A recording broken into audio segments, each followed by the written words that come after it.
Okay, Assalamualaikum warahmatullahi ta'ala wabarakatuh and good day everyone. So this video is the first part of the video for our asynchronous lecture week number 11.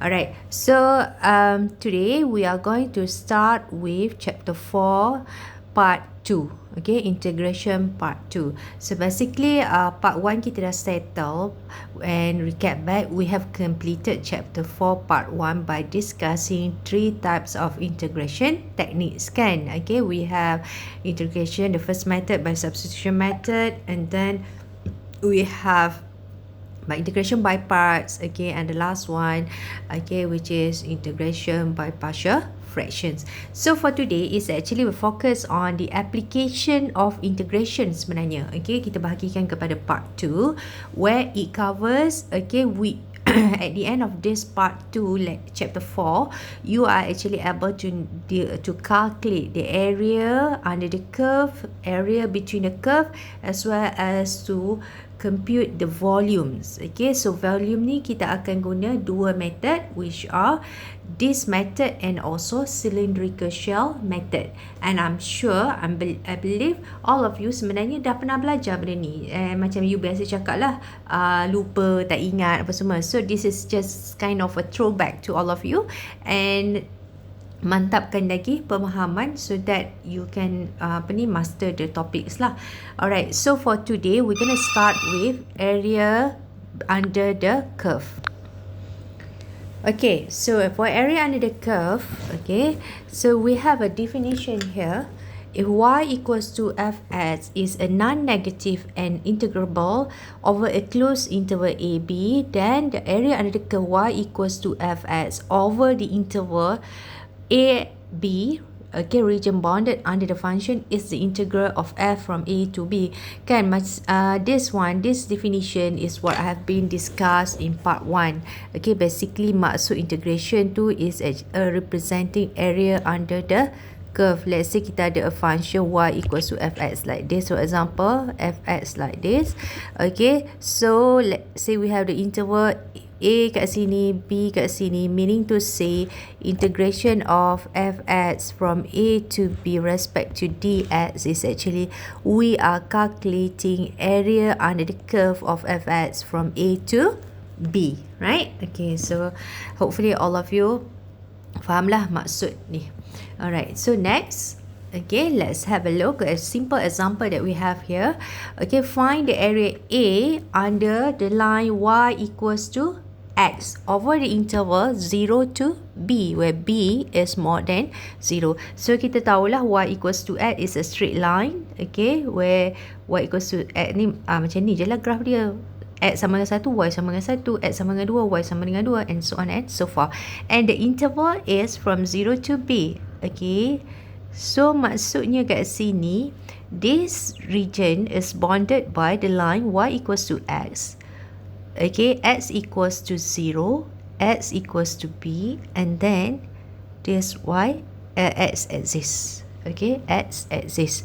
So basically you can, okay, sebenarnya kalau nampak ni, this is area of a rectangle, right? So you can just actually compute this area using the triangle formula. Half, okay, separuh darab dengan tinggi darab dengan lebar, right? So the length or the width here is b, and the height here is also b, so that's why we have here b squared over 2. Okay, but this one, considering area under the curve, you can also integration of x respect to dx from 0 to b, kan? So integrate x respect to dx, you get x squared over 2, then the x value you replace with b and 0, so there you are. Okay, we get also b squared over 2. Okay, very simple example to start with. Okay, now we move to example 1. Ni betul-betul punya example. Okay, we have a figure below here. Okay, shown to you the figure below. Okay, this figure.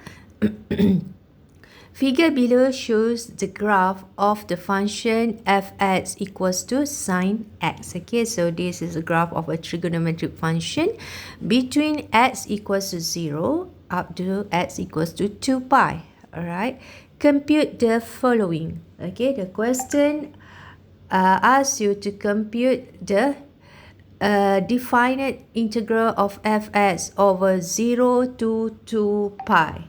Okay.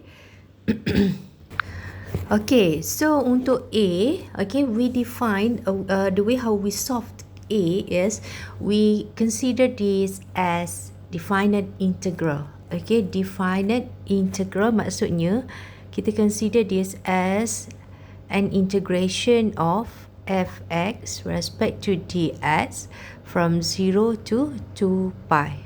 Okay, from 0 to 2 pi. So 0 to 2 pi, our fx here is sine x respect to dx. So when you integrate sine x, you will get negative cos x, right? And you are to replace with 0 and 2 pi. So apa yang you dapat kat sini? Negative cos 2 pi minus with cos 0. Allah, cos 0. Okay, so kat sini maknanya negative cos 2 pi is 1, cos 0 is also 1. So what you will get? You will get 0. Nampak tak kat sini? Kenapa sebenarnya? Tak apa. Kenapa tu kita akan discuss later. Okay, if you define this as the definite integral, you will get the answer 0. Dan nampaklah kat sini sebenarnya dia punya reason kenapa, because it will cancel each other. Yang ni dapat 2, yang ni sebenarnya you dapat negative 2. So 2 tambah negative 2 is 0. Okay, clear about A? Now let's try to solve B so that you can differentiate the difference between these two. Okay, so now let's proceed to B. B, the question asks you to find the area between the graph of fx. Okay, yang ni memang dia state find the area between the graph fx and the x-axis. Okay, and the x-axis. So kita tahu area. Okay, this is the curve, and then this is x-axis. Okay, and this is the x-axis. So meaning to say the bonded area untuk 0 to pi is this one, and untuk pi to 2 pi is this. Okay, so maksudnya untuk solve B, you all still solve using integration, tapi you have to carefully tengok yang mana ke atas, yang mana kat bawah. So here we have the line. So this line is x-axis. Sebenarnya it has a function which is y equals to 0. Jangan tak ingat pula. This is y equals to sine x. So for the first region here is to define the ingat tak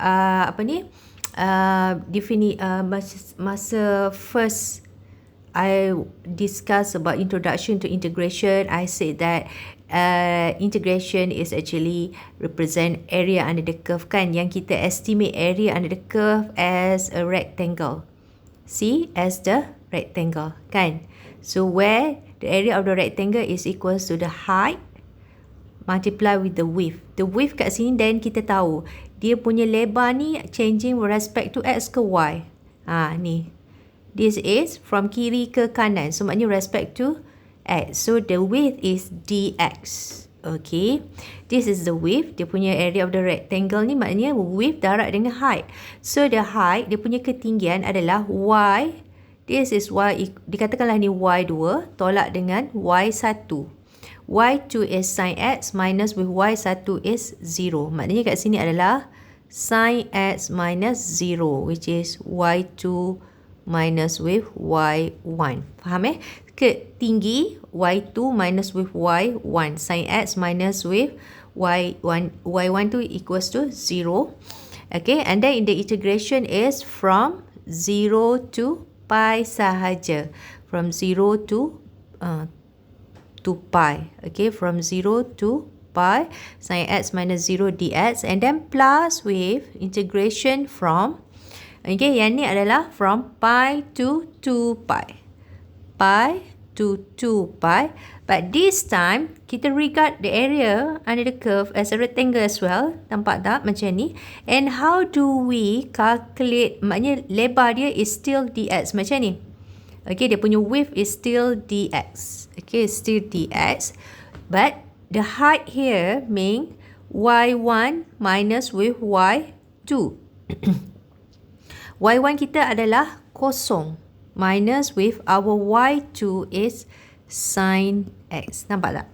Okay, kita tak measure y2 minus y1 sebab tinggi daripada yang yang atas minus tolak yang bawah, then you get the height, right? So this is the integration that you are going to solve. Okay, so yang ni maknanya okay, 0 to pi sin x respect to dx minus with sin x. Maybe some of you would think sin x dx minus with integration sin x dx kosong lah. But careful, here is from pi to 2 pi. Okay, so you integrate this. Sin x macam tadi juga kita dapat negative cos x. Okay, you integrate from 0 to pi minus with negative cos x. Okay,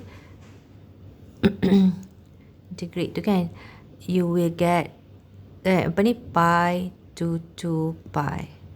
Okay, so cuba ganti. So kat sini kita akan dapat negative, okay, cos pi, okay, cos pi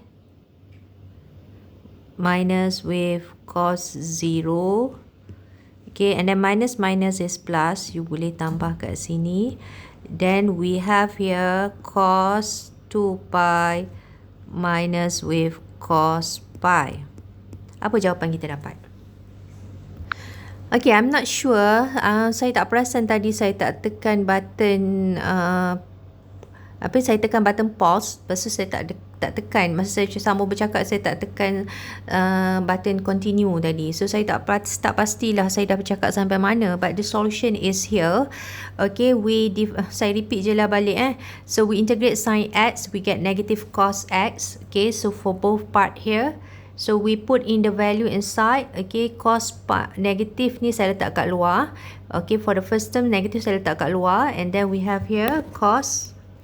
Okay, cos pi minus with cos 0. So cos pi is negative 1, cos 0 is 1. Okay, and then the second part, negative times with negative, negative ni jadi positive. And then cos 2 pi kita replace with 1. Okay, and minus with cos pi is negative 1. So that's why kat sini kita dapat negative darab dengan negative 1 plus 1 plus 1. Tengoklah balik. Kalau tak faham boleh tanya saya. So far tak ada orang pun lagi pernah tanya saya pasal my video ni. Alright, so that's it for example 1 where the answer is equals to 4. So it confirm balik lah daripada area tadi dalam graf, dalam gambar ni ditunjukkan kat sini area kat sini is 2 and the area kat sini sebenarnya negative 2 tapi dimoduluskan dia jadi 2. So total jadi 4. Alright, so let's proceed. Okay, so here, okay, so now meaning that in summary, to calculate the total area, okay, general procedure is as follows. Okay, so maknanya first kita subdivide the interval that kita nak nak find the area tu. Macam kalau macam tadi, okay, we have the curve like this kan. So dia ada kata A up to C, A to C katakanlah ni, instead of C ni kita kata A, and instead of B kita kata C. Subdivide A, B at the zeros of F. Maknanya zeros ni maknanya point yang mana dia cross the X axis. So maknanya kita subdivide daripada integration daripada A ke B tambah with integration of B to C. Okay, and then integrate F over each of the interval. Lepas tu finally kita add the absolute values of the integral. Samalah macam kita buat tadi. Alright, okay. So now let's proceed to the next example. Example 2. Okay, sebenarnya solution dah ada dah kat situ. Alright, so find the area of the region between the x axis and fx equals to x cubed minus x squared minus 2x. So this is our function. X cubed minus x squared minus 2x. Okay, between x axis and the curve, this curve. Maknanya region dia adalah yang ni dan yang ni. So that's why to solve this, we are to divide the integration into two parts. Okay, satu is from -1 to 0.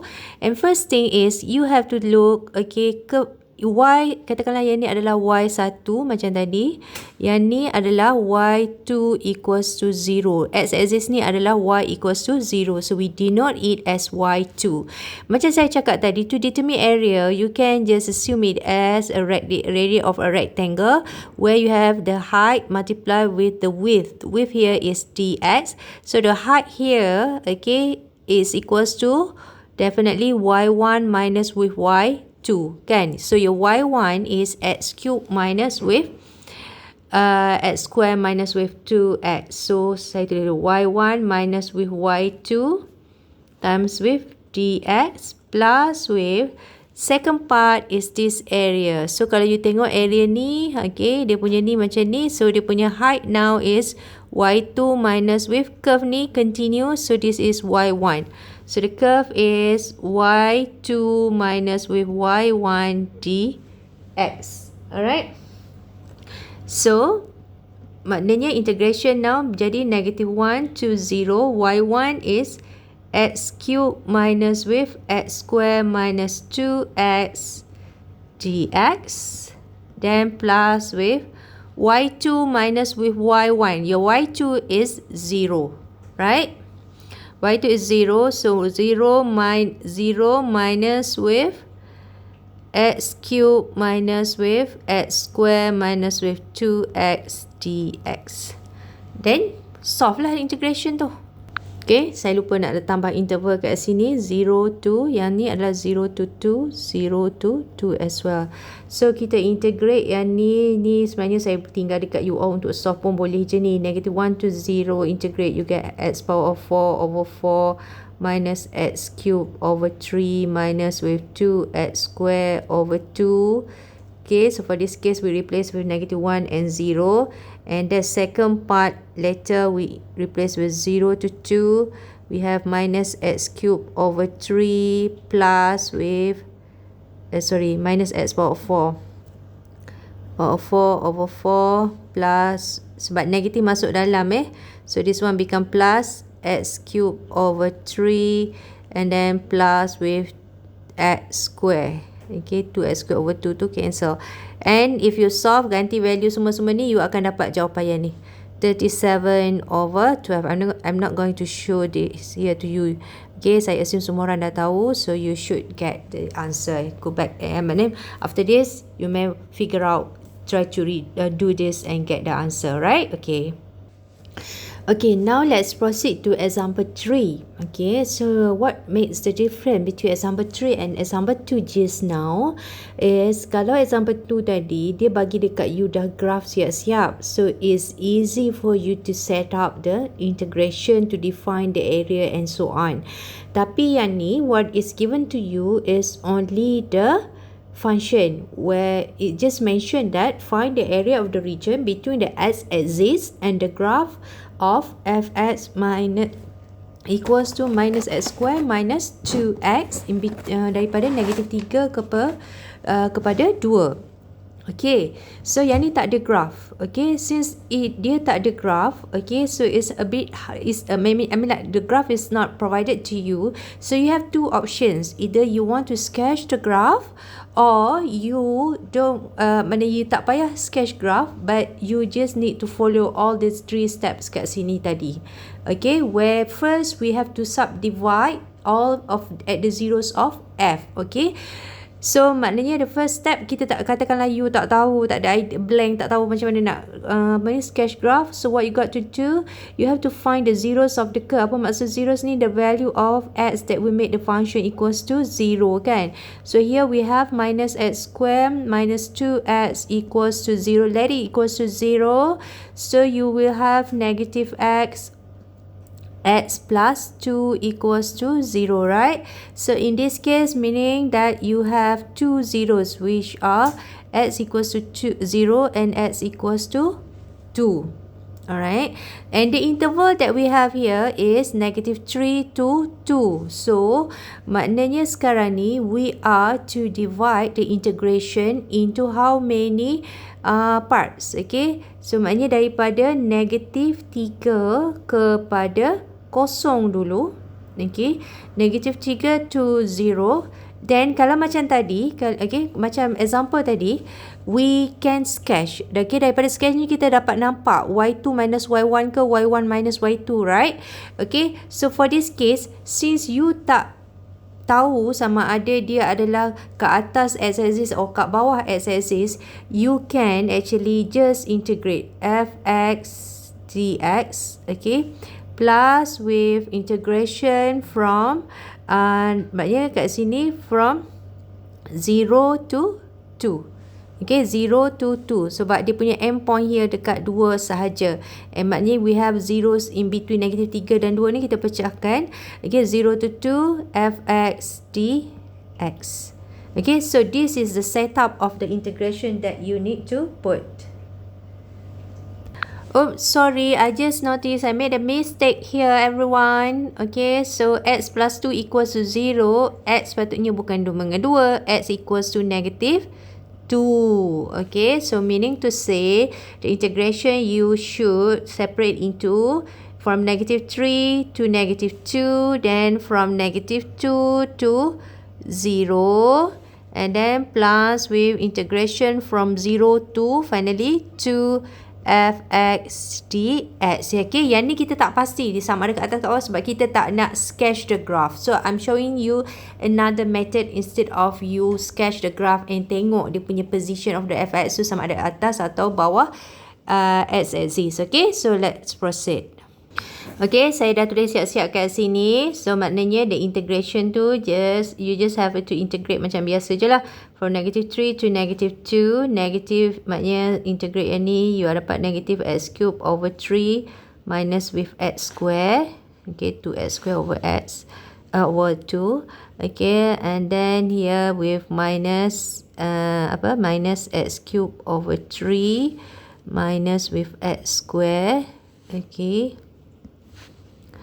nak letak plus kat sini pun boleh lah. Okay, from negative 2 to 0, and then plus with negative x cube over 3 minus x square from 0 to 2.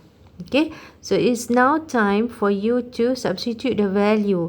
So here kita akan masukkan dia punya value ni, negatif 2 kuasa 3 per 3 tolak dengan negatif 2 square. Okay, tolak jadi tambah nanti ni tambah dengan negatif 3 kuasa 3 per 3 tambah dengan negatif 3 square. Okay, and then tambah dengan yang second part here is 0, so tak payah nak tambah. So 0 tolak jadi tambah tu, tambah dengan 2 negatif 2 kuasa 3 per 3 tambah negatif 2 square. Okay, and then tambah dengan yang ni pula negatif 2 kuasa tak ada tempat dah. Saya naik kat sini tambah kat sini. Tambah dengan negatif 2 kuasa 3 per 3 tolak 2 square. Tolak kosong tu tak perlu tolak dah lah. Okay.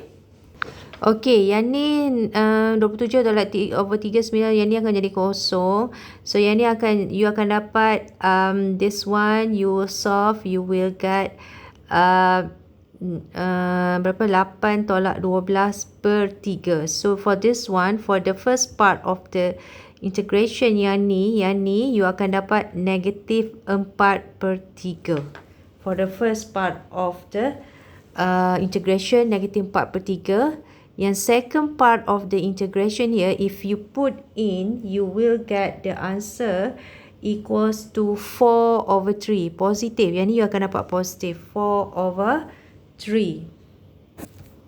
Where yang ni, yang the third part also you will get negative, which is negative 20 over 3. Okay, so kalau you tambah ni, okay, maknanya area yang kita dapat ada yang negatif The first part, okay, the integration, you get negative 4 over 3. The second part is 4 over 3. The third part is negative 20 over 3. Okay, so kalau you tengok dia punya step tu, the third step here, add the absolute values of the integral. Absolute values means kita moduluskan the value, jadikan dia positif. Maknanya area kat sini, area is equals to modulus of, okay, negative 4 over 3 plus with 4 over 3. Tak nak letak modulus pun tak apalah sebab dia memang positif. And then plus with modulus of negative 20 over 3. Okay, so kalau you tambahkan yang ni, maknanya dia adalah 4/3 tambah 4/3 tambah 20/3, which is equals to 28 over 3. Okay, so that is the final answer, same as what we have here. Okay, kita moduluskan, maknanya yang ni dia akan jadi positif 4 over 3, yang ni akan jadi also positive 20 over 3. Alright, so that's it for the first part of the video. Terpanjang lah pula sikit hari ni. Okay.